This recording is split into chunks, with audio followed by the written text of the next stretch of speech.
Welcome to the Connecting the Dots podcast with your host, Lee Ashby Watts. Our podcast is committed to delivering marketing, branding, and strategy advice for the small business owner. And now, let's start connecting the dots. Hello, hello, hello. Welcome to Connecting the Dots. This is Lee Watts. Thank you for joining me, and thank you for just visiting my podcast. If you would please, I would love it if you would like it, share it, subscribe to it, and just let me know how you're enjoying the different programs, the different episodes that I've put out about marketing, branding, leadership, strategy, all of those things. And if there is a specific topic you'd like to hear more about, please feel free to email me at lee@ashbyandwatts.com. So today I'm going to talk a little bit about value propositions and your USP, your unique selling proposition.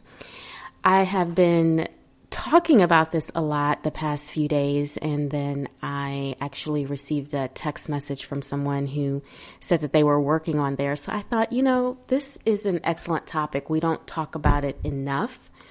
And I think sometimes people struggle to communicate it with their business. So ultimately, what your value proposition is, let's talk about that. Your value proposition is your differentiator. It is how you stand out, how you or your company, depending on what you're working on, whether it's your company or organization's brand or your personal brand. So what sets you apart? What makes you stand out? And another way that I love to put it is, what is it that you bring to the table? And everyone should know that, again, on a personal level and as a company, as an organization. And for obvious reasons, it helps with clarity. It helps you to better compete. It also helps your audience to know if they are a right fit for your company. So let's talk a little bit about how to identify what your value proposition is, what your USP should be for, again, you or your company. I'm going to talk today in terms of a company or organization, but feel free to also, again, think about this personally, what you bring to the table, what sets you apart as a leader, as an entrepreneur, even just as a colleague, as a worker in a company. Everyone should know what they bring to the table. So one of the first things is to really just list out the benefits that make your service or your product. And it could be what makes it unique, or just, again, what the benefits are. Because as you work through various exercises, you'll pull out what's unique about it and be able to pull it all together. But think about,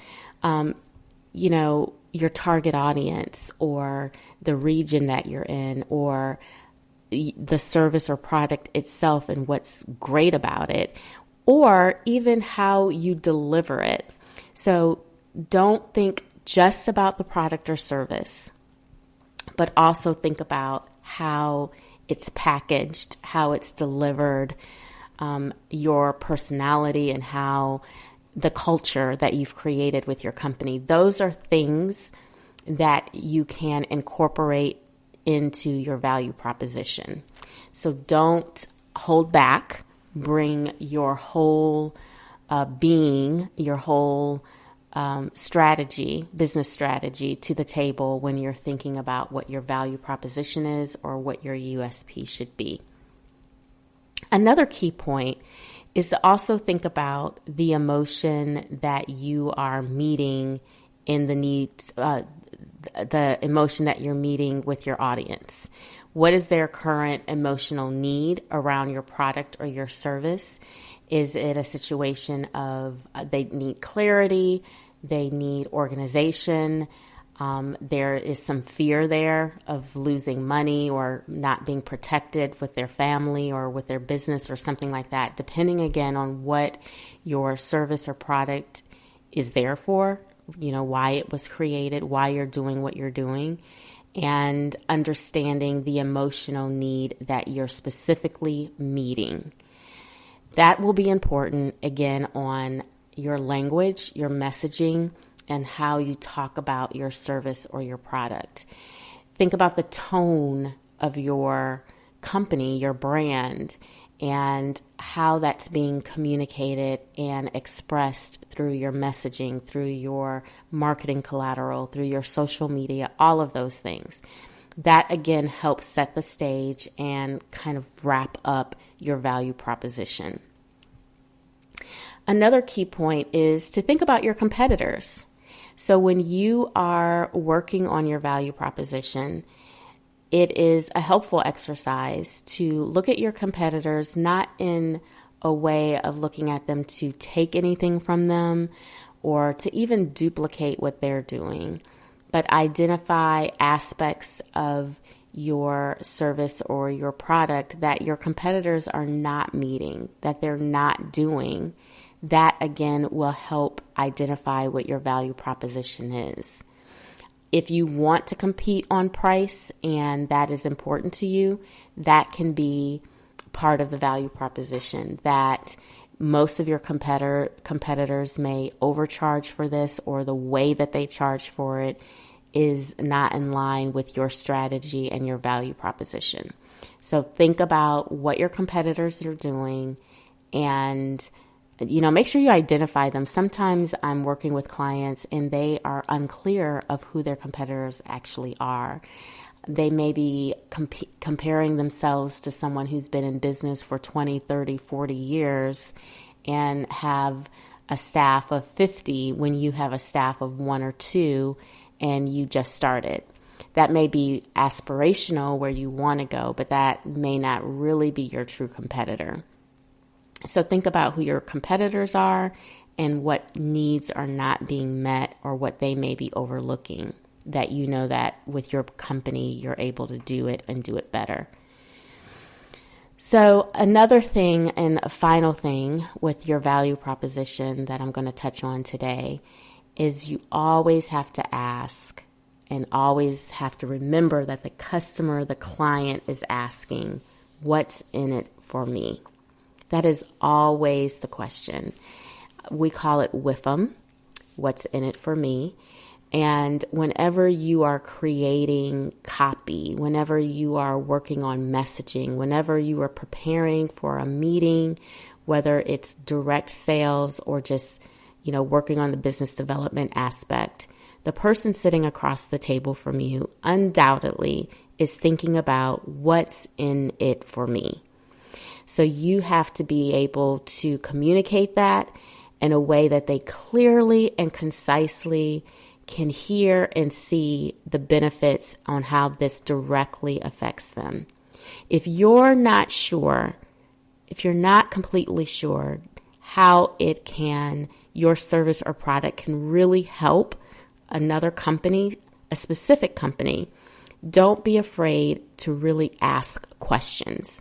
One of the worst things that we can do as business developers, as marketers, as salespeople, is to go into a meeting thinking that we already have all of the answers, that we already know all of the needs that need to be met with a potential client or customer.